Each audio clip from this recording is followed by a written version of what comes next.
new data out of Mecklenburg County showing there were fewer COVID cases and hospitalizations this week than last. The percent positivity rate was lower too, which is what officials are keeping an eye on as they decide whether to lift the indoor mask mandate. Thank you for joining us here at 5. I'm Fred Shropshire. WCNC Charlotte's Chloe Leshner is at StarMed in Northwest Charlotte. Chloe, what does this mean for the future of restrictions?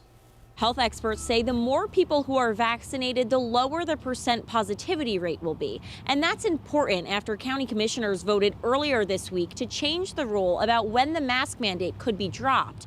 And based on current data, it could be soon.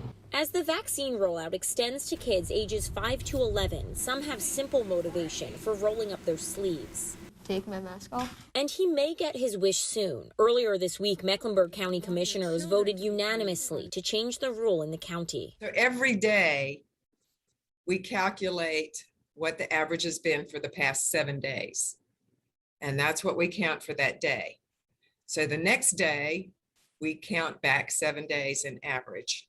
So what that does is that keeps us from having to deal with just one spike during that 7-day period. So it's what we call a rolling average. If that average remains below 5% for 7 days in a row, the mask mandate will be removed in Mecklenburg County. Health Director Gibby Harris says it's a, quote, definite possibility it happens in the next few weeks. The report that we put out today, our 7-day average for positivity rate is at 5.5%. That's the best it's been in quite some time. Schools are following guidance from the state. Masking becomes optional for vaccinated staff and students when there's moderate spread in the community and optional for everyone when there's low spread. Right now, we're still experiencing substantial spread. It may be that the mask mandate in general could potentially go away a little bit earlier than the mask mandate in schools. Despite the positive progress, health leaders remain focused on getting vaccination rates up and are still asking people to be cautious in crowded situations. We continue to, as we go into the holidays and into the winter,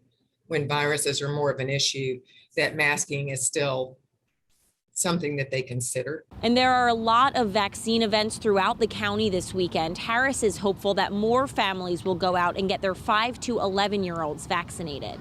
In Charlotte, Chloe Leshner, WCNC Charlotte. And you can find a link to vaccination clinics events this weekend on our website, WCNC.com.